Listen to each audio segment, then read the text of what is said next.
Raise your hand if you have seen this building. Now, keep your hands raised if you actually know what's inside of this building. Now, keep your hands raised for the entire presentation. I'm just kidding. This is Joseph Floyd Manor.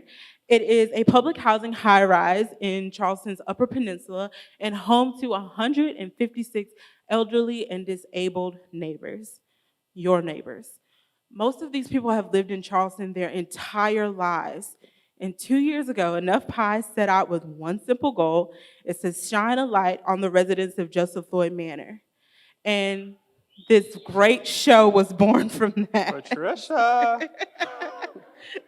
Our generational wisdom of mainly African American elders that are rarely included in history books is highlighted and detailed throughout this show.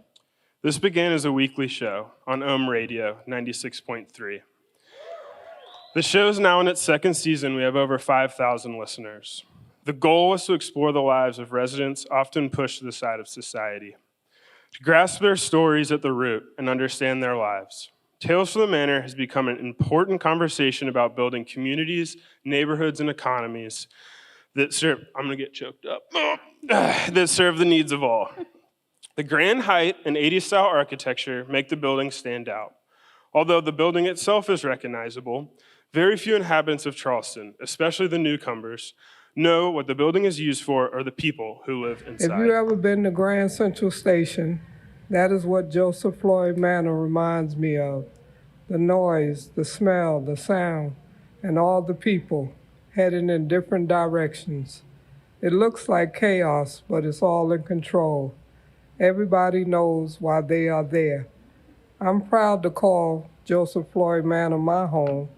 I just wish everybody else felt the way I do about my home.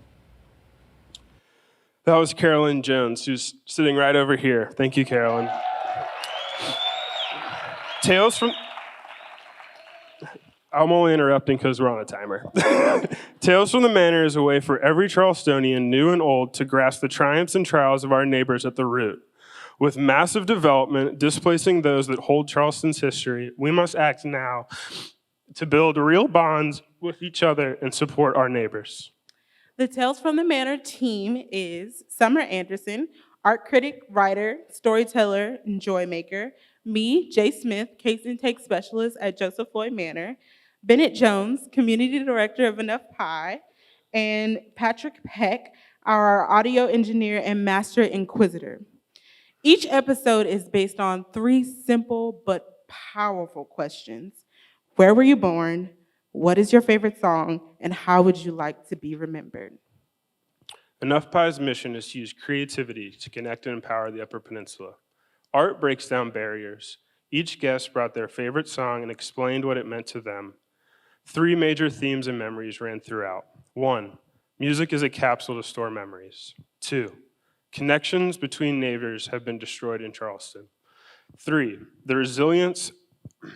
people are resilient and can overcome amazing hardships and obstacles. Here are some words from Vernon Wright. So, being a native Charlestonian, can you talk a little bit about how you've seen the city change and what your feelings are about that? Well, I can't speak for instance. I mean, if you go back to the 60s, you think it was like, Fifth Avenue, but black people. Yeah. I'm telling you, black people, excuse me, pardon me. I mean, you're walking through crowds and crowds of people, right? Why is this version of Charleston's history not told? History should represent everyone. Not all the stories were about Charleston. Many were about national issues. James Mack wanted to discuss prison reform. Here's some words from him. So after coming home from prison, I went to school, went to rehabilitation, trades, some of everything, mechanic, painting, welding, all this. But when I was released from jail, I couldn't even find a job. Now, I paid my debt to society when I did the 20 years. I thought I did. Right. But when I came home and put in the application, they told me, we can't handle you because you're an ex-felon. You're still being punished. I'm still being punished.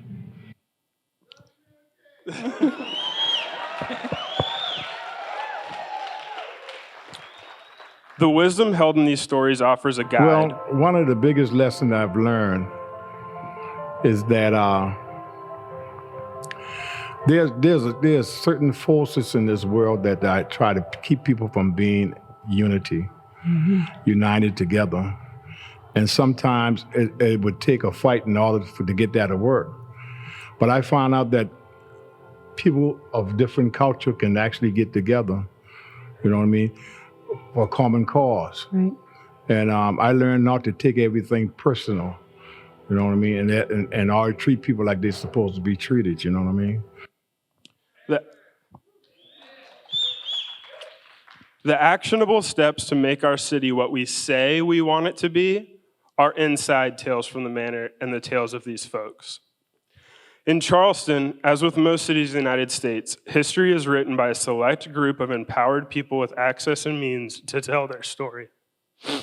People who are born and raised in a place hold the values, morality, and vision of a city.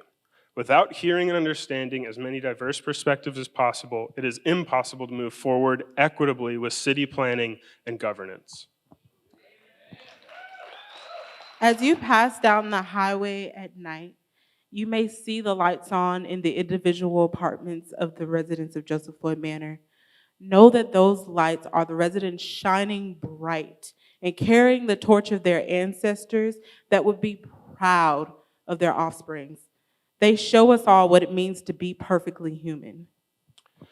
So we wanted to use tonight to announce that we're going to be releasing the first season as a book, and it's available here tonight. And really, this is all about the wise and brave residents of Joseph Floyd Manor, of which a few of them from the book here joined us tonight, and we're just so thankful for them for sharing their stories and really being a vision of grace and bravery here in Charleston as things change. So thank you very much. If you guys want to join us for the book launch, you are all invited next Thursday, February 27th. You can visit enoughpie.org to find out more information about the book launch. Thank you, guys.